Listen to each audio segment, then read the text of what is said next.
Hello and welcome to today's workshop on anxiety, specifically for parents. My name is Hannah and I'm a mental health practitioner at the NHS, but I also work in sixth form colleges. So we'll be talking about the topics of anxiety within the context of supporting young people. But you might also find that if you experience anxiety, some of the techniques we talk about may also be useful for yourselves. This can be a difficult topic to talk about, so do consider your feelings when listening to this workshop.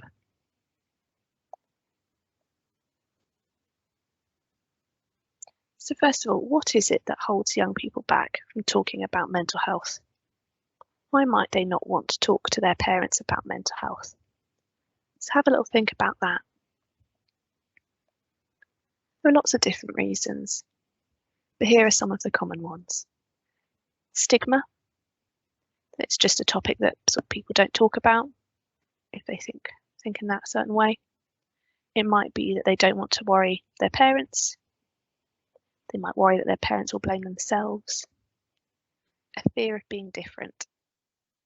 Not wanting to be a disappointment. It could be that they're in denial. Maybe they don't see that they have an issue. It could be hard to take the step to get help. They might be fearful of the response they get. Or it could be that they've had previous bad responses and they think that those will occur again. They might want to keep it secret. It might be feeling that they're out of control, and then by taking this step, they feel like they're less in control than they were.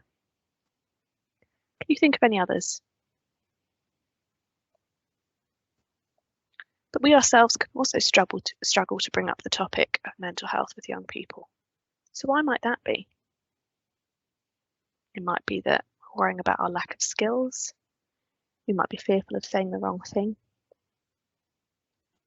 We might think that discussing the topic could make it worse. Or perhaps we just want a professional involved, as we don't think we can quite cope with it.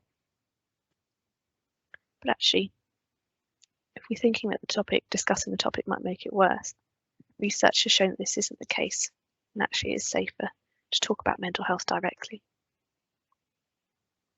But also, if we can start to be mindful about the reasons why young people might not want to bring this topic up, we can start to think about creating a context in which it's safer to discuss this topic. Okay, so what do we mean by anxiety? Have a little think about what comes to mind when you think about anxiety. Yeah, so what is it? While anxiety can be a survival instinct and a useful tool, many individuals suffer with anxiety problems.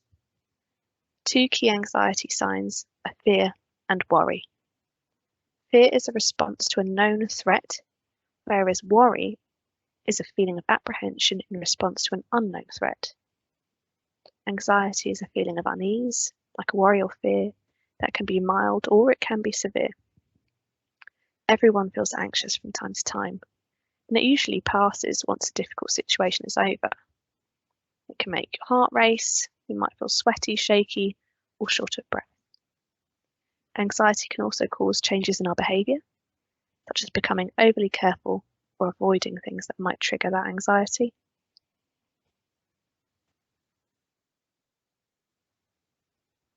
And yes, some anxiety is normal, but when should I worry about my child's anxiety? So all children and young people will feel worried at some point, and that is a normal part of growing up. At certain points, such as on their first day of school or before an exam, young people may become more worried, but they'll soon be able to calm down and feel better. So when anxiety becomes a problem, it's when our worries can be out of proportion with what are relatively harmless situations. It can feel more intense or overwhelming and interfere with our everyday lives and our relationships. So what we've got here are some sources of stress that our young people might be experiencing. So what we've got here is relationships, expectations, exams, bullying, trying to fit in, family conflicts, financial issues, difficulties in maintaining a routine, overcommitting, college, decision-making, work, technology and social media, peer pressure and body image.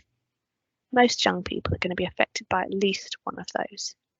And so when you think about the effects of having multiple sources of stress, you can see how it can easily feel like young people might be feeling overwhelmed.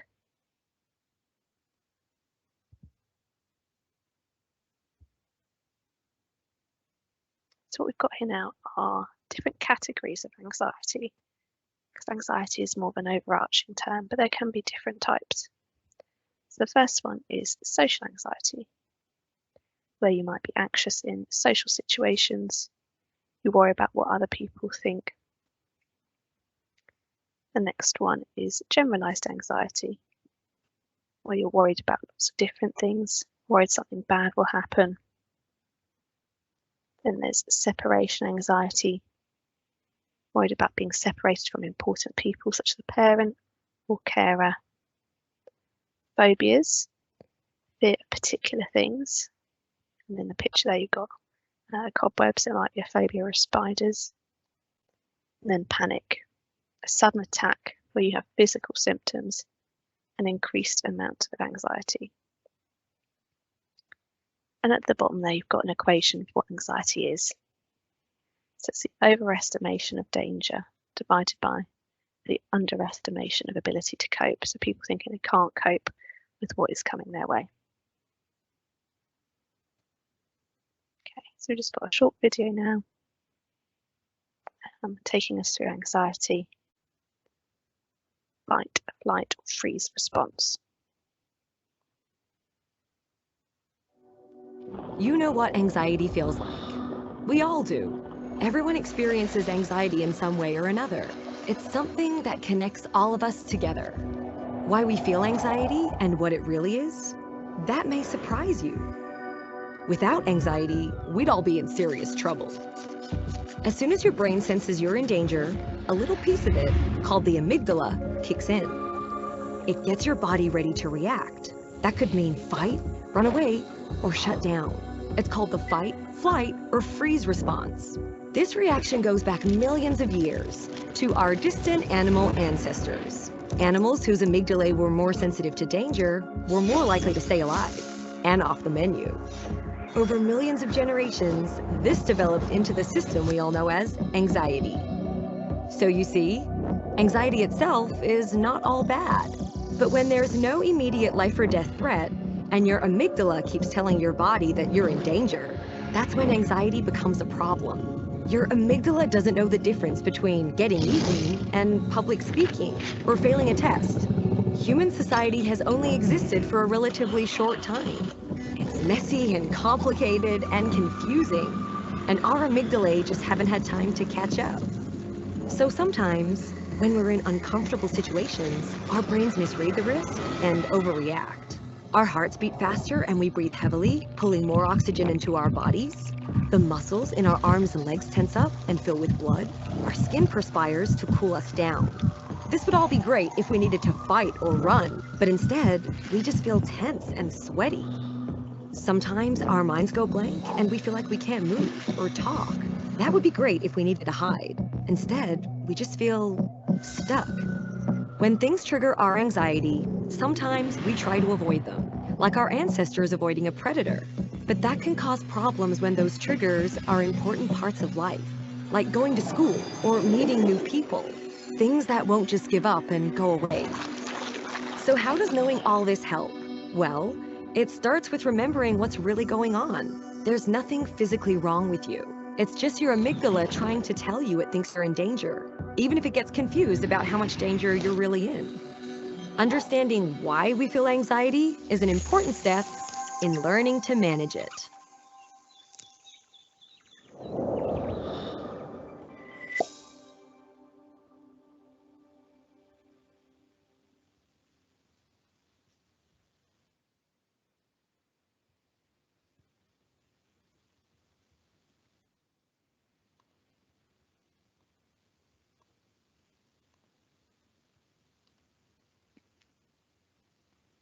So if we take a look at the little diagram we've got here, the graph, we can see that some stress can be helpful. And that's in terms of getting us motivated, focused, keep us alert, and driving us to do things. But as we can see, too much stress can actually make us quite unwell. So we can see, we can be in a state of calm, we can improve, we can be at peak performance when we've got a little bit of stress, but then too much tips us over into fatigue, exhaustion, ill health, breakdown and burnout. And those terms are quite familiar to us now, aren't they, when we're thinking about overworking. We've got another video now, just taking us through what causes stress and the uses of stress. We need stress, and we need our body's stress hormone cortisol to rise and fall throughout the day. Stress helps us wake up in the morning, helps us focus, learn, and remember new things. It's when people experience too much stress and start having difficulties coping that stress becomes a problem. High levels of stress can disrupt the natural changes in the body's stress response system and start to affect our physical and mental health. Over time, accumulated stress can result in false FFF response activations. When trying to measure our stress tolerance, the bucket analogy can be helpful. Our stress tolerance, or the size of our bucket, is a product of our genes, personality, and life experiences, and its size varies from person to person. The water in this analogy is the combination of all the stress in your life. We use the coping strategies we have available to keep our bucket from overflowing. They are like taps that allow water to drain from the bucket. Stress can include training, work, school, relationships, finances, moving, changing jobs, or the loss of a loved one. Both positive and negative experiences will affect the water level. A big bucket can hold more water or stress before it overflows. With a smaller bucket, less water is required for the water or stress level to become critical. While you can't change the size of your bucket, you can make life adjustments to reduce water coming in. You can also learn new coping strategies and stress management techniques to allow water to drain out. Mind tools, exercise, quality sleep, relaxation, and sharing your feelings with friends are some examples of effective water taps. Staying up late, sleeping in, drugs, inactivity, procrastination, suppressing or ignoring problems are examples of unhelpful coping strategies or false taps. They might give temporary relief, but actually result in water flowing back into your bucket. This video was created by Brave, Building Healthy Minds. So as we can see from that video, different people are going to be able to manage different types and different lengths experiencing stress. But it's important that everybody has an outlet for that stress. So it's important to think about those personal differences.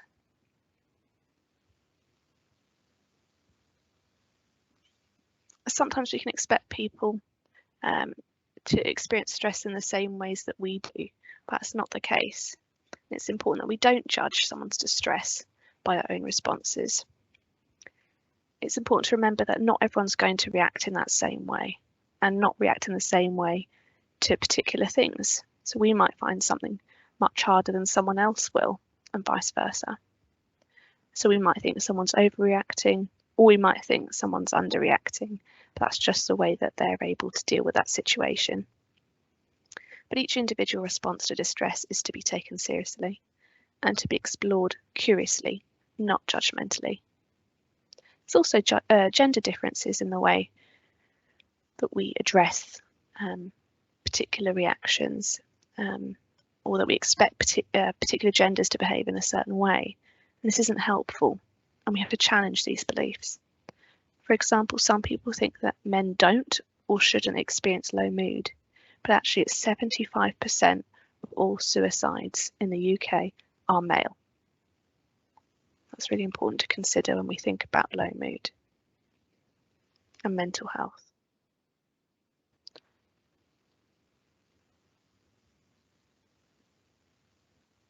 So what we've got here now are different symptoms that you might see in someone that's experiencing anxiety. So all the different things that you might witness. So a young person might be having some physical and emotional signs. So those could include headaches and stomach aches, or just generally feeling unwell. They might have dizziness, faintness, palpitations, breathlessness, sweating. It might be that they're not sleeping or not eating properly, restlessness, being clingy, feeling panicky, tearful. Might be seeming to be worried or anxious and needing lots of reassurance. Feeling down or depressed, having difficulty concentrating, wanting things to be perfect and getting frustrated if they're not, expressing a sense of impending danger, panic or doom, or lashing out at others, hyper-alertness and difficulty keeping still. Now, if we look at this list, if we saw one of those, perhaps we wouldn't necessarily go, oh, they must be experiencing anxiety. We might be looking for particular things that maybe we've always associated it with that idea of worry or hyper alertness, but maybe we haven't considered the physical symptoms. So as you can see, someone who's experiencing anxiety could be showing an array of different things.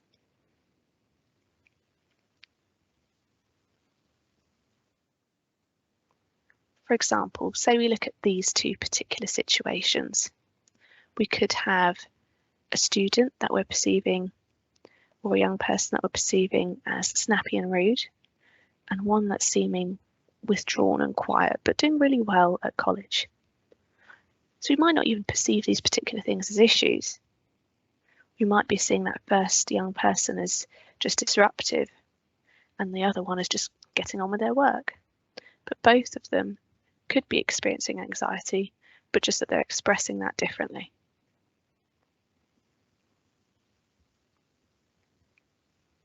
Hypervigilance.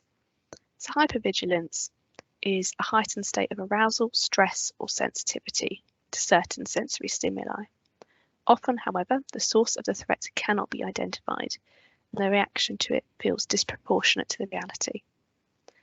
And it's something that's often experienced by young people with anxiety or with PTSD, or a history of trauma. So these young people might present as distracted or challenging in their behaviour, really needing to escape what's going on, fidgety. But what's happening is they're experiencing a fight or flight freeze reaction more regularly. So one of the things that's important to someone experiencing hypervigilance is an exit strategy. They need to know that they can leave, that there's nobody blocking where they're stood or sat. So if they're perceiving a threat, whether it's real or not, physical or emotional, they're going to be looking to be able to get away. So personal space is really important in this instance. And if there's lots of people crowding around them or blocking where they are, that could really compound their feelings. That's just something to be mindful of if we've got a young person with anxiety who's experiencing hypervigilance. So how can I best support my child if and when they're anxious? So I'm just going to have a think through some strategies and ideas in terms of responding in the moment. First, we've got a little video thinking about how people might respond to people with anxiety and maybe what's best not to say to someone who's got anxiety. So, because you're all on edge all the time, do you always think that someone's going to attack you or something? What's the most awkward thing someone has asked you about your anxiety?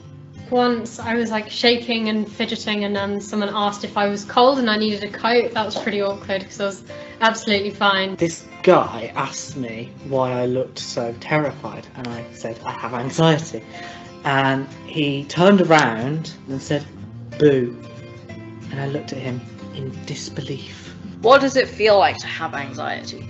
Having anxiety can be very debilitating. It can kind of feel quite crushing. It feels lonely. It feels like everyone else is just coping and you're not. How do you manage your anxiety? Make sure I'm doing positive things. Physical exercise. I learned a lot of yoga and mindfulness techniques. Keep myself busy, keep myself occupied. Time out is a very important one when you've got anxiety. Reevaluate everything and how I'm feeling. Talking. That's my thing for everyone, just talking to somebody. Like, there's so many different facts that support the idea of you not being alone, and it's true, you're not alone. Odds are there's somebody in your friendship circle that has anxiety or depression that can reason with you, that can help you.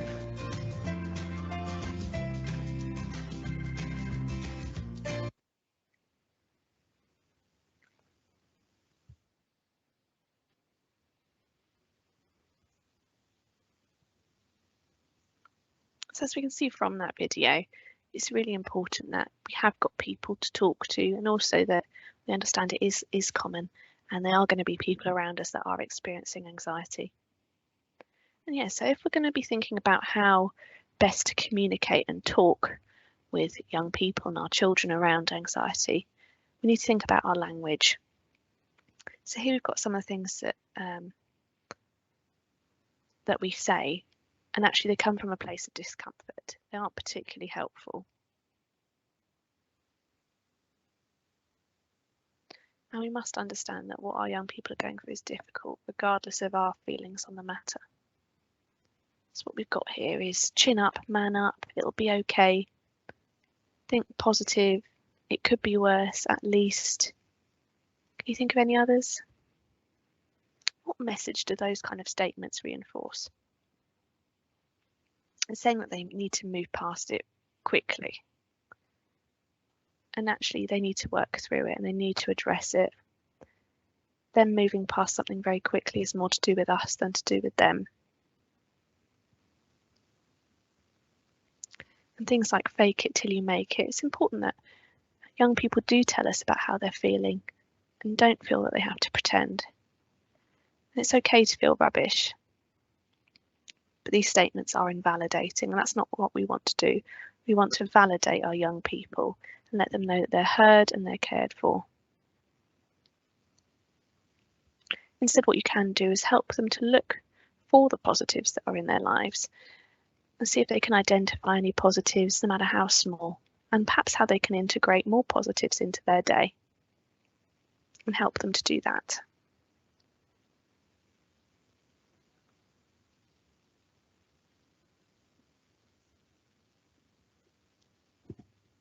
And we need to be mindful of the impact that our responses have on our children, as it can be damaging if we're not giving appropriate support. But what you can do is help your child see if their anxious thoughts are realistic or not, whether there's a real threat there or not, and help them to identify how safe they are. And projecting the air of confidence in your child. You can say something like, I know it seems difficult, but I think you can do it. Because if we go back to that formula around anxiety, thinking that they haven't got the ability to cope with something, so it's important for you as a parent to reinforce that they have got those abilities, they have dealt with difficulties in the past, and they can deal with it. And be curious. We want to avoid being judgmental. But if we come from a place of curiosity, it's less confrontational, and our young people might be more open to talk about things. So empathy and validation are important in terms of creating connections with young people. So emotional validation is the process of learning about, understanding, and expressing acceptance of another person's emotional experience. Emotional validation is distinguished from emotional invalidation, in which another person's emotional experiences are rejected, ignored, or judged. So an example of emotional validation might be something like saying, that sounds really difficult. No wonder you're finding it difficult to concentrate on your work when you've had an argument with your friend. Friendships and connection are so important to us. I also find it difficult to focus on other things when I have a disagreement with someone I care about. And a statement where it's invalidating, so a statement of emotional invalidation, would be something like, oh, it's no big deal. You shouldn't let this affect you. Just get on with it. Happens to everyone. Don't cry over spilt milk. So one is a statement that's more welcoming and open, and one is a statement that shuts things down and closes it off. And we don't want that. We want the conversation to be able to develop. So why validate? So it communicates to another person that their feelings, thoughts, urges and actions make sense and they're understandable in a particular situation.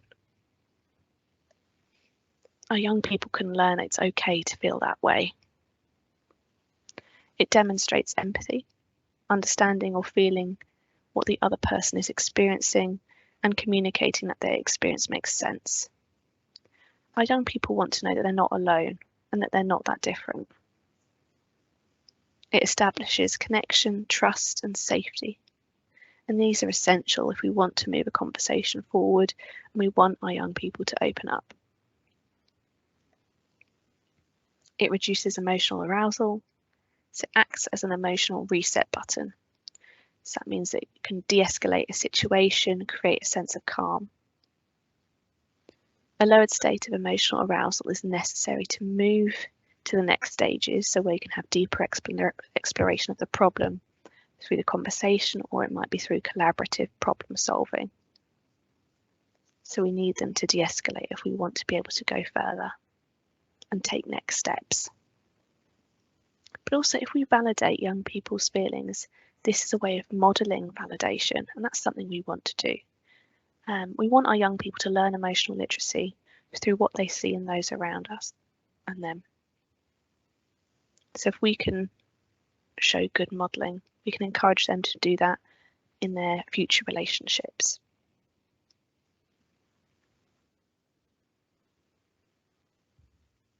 So helping a young person in the moment.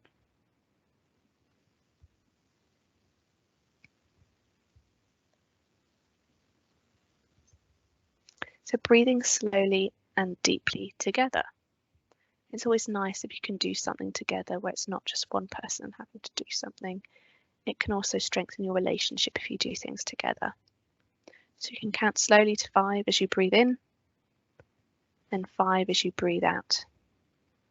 And if this is too much, try starting with shorter counts. If it works for them, gradually encourage your child to breathe out for 1 or 2 counts longer than they breathe in, as this can help their body to relax, as it's the out breath that's really important for relaxation. You could sit with them and offer calm physical reassurance, but that does depend on your relationship, as perhaps them feeling you nearby or holding your hand or having a cuddle can be really soothing. For others, that's not going to feel so appropriate, but then you can just let them know that you're there for them. So try using all 5 senses together. So getting them to connect with what they can see, touch, hear, smell, and taste. It can bring them closer to the present moment and reduce the intensity of their anxiety. You might think together about 5 things they can see, 4 things they can touch, 3 things they can hear, 2 things they can smell, and 1 thing that they can taste.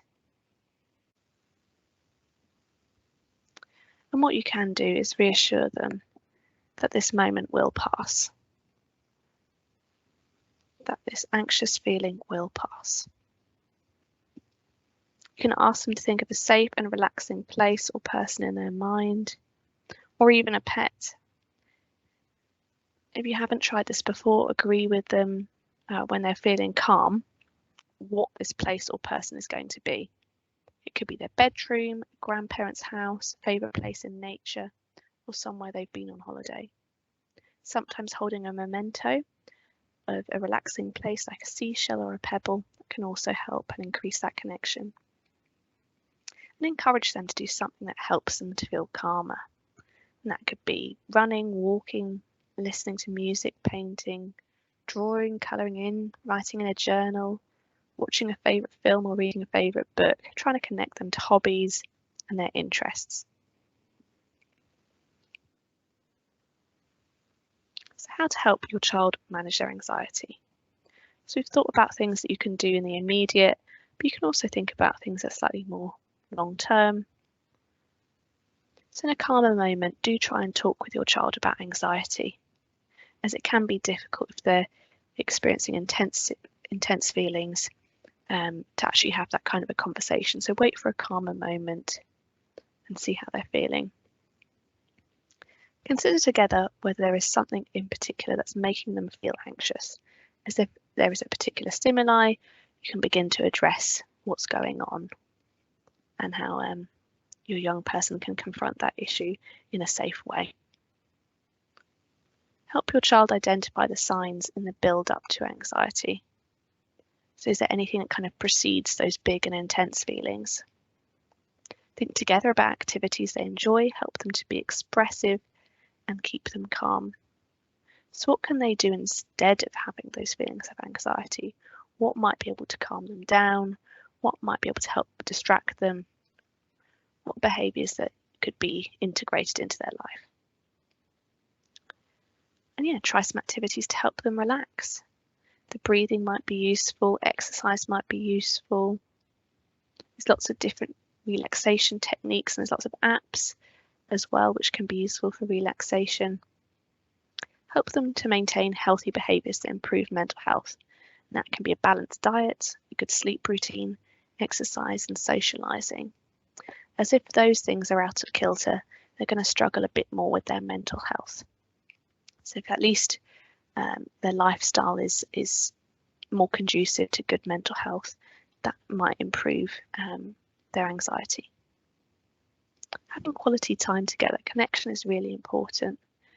And also if they know that they've got someone there for them, that can be really valuable. And then seek professional help if the situation does not improve.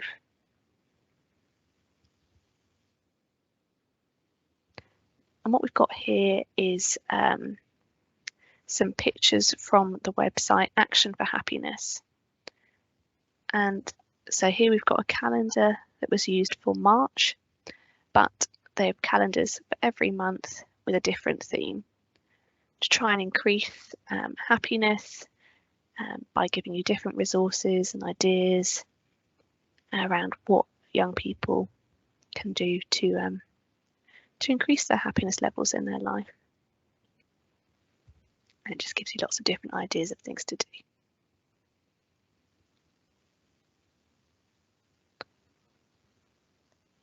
And we've got a little cartoon here. I'm so stressed. Is there anything I can do to help? No, except that helped. As I said, connection is really important.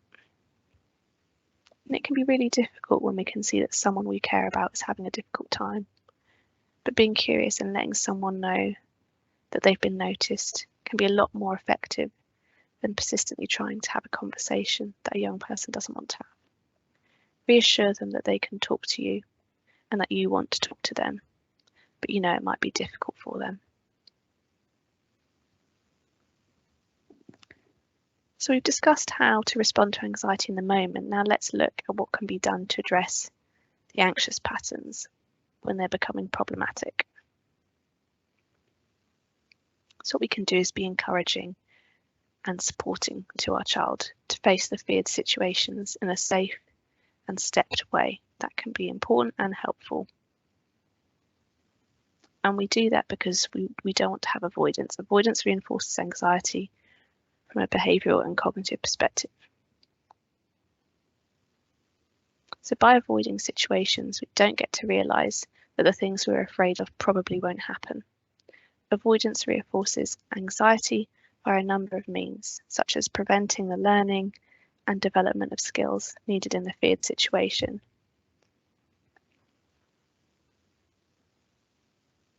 So people can fall into this trap of becoming dependent on certain behaviours and habits to help reduce their anxiety, which aren't necessarily helpful. Can you think of any? These behaviours in the immediate can help us to feel safe and better, but end up reinforcing our anxiety, and the problem is then ongoing. So what can we do to learn to feel safe again? So we need to discover that the object of anxiety is not a danger. And we can learn to do this through exposure, through spending time around that particular object and realising that our fear isn't happening. So we can create a step-by-step plan to build up slowly to what it is that the young person is worried about doing. Just really small steps till eventually, after they've completed those steps, they're able to do that thing that they've been afraid of through exposure and realising that that object of danger is nothing to be afraid of.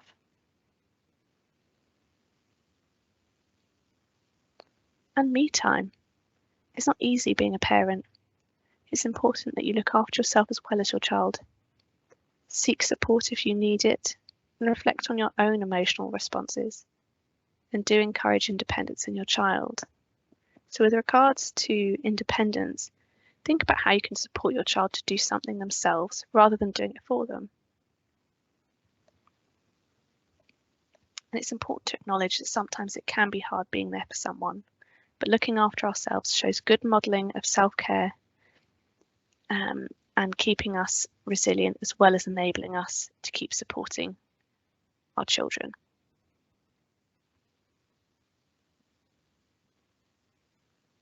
And we've spoken a little bit about relaxation techniques and how they're important.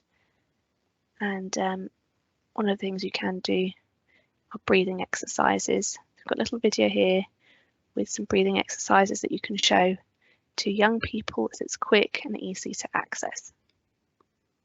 And just follow the instructions on the video.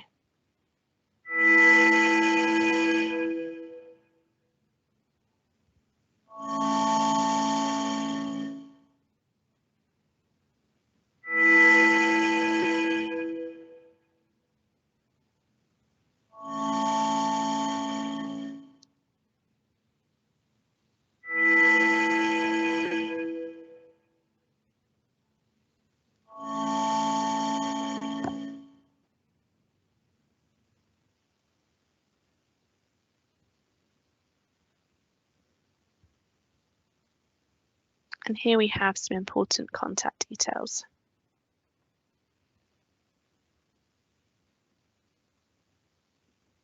So we've got details for the different wellbeing services for the colleges. And if you'd like to know more, there's also more information on Moodle. It's a mental health crisis line for adults and for under 18s, and that's through the NHS that you can search online for through your respective boroughs. And there's a number of apps and online platforms where you can get support 24/7. So do sign up for Together All or Couth. And if a young person is under 18, you can also go to the GP for a referral to CAMHS. Thank you.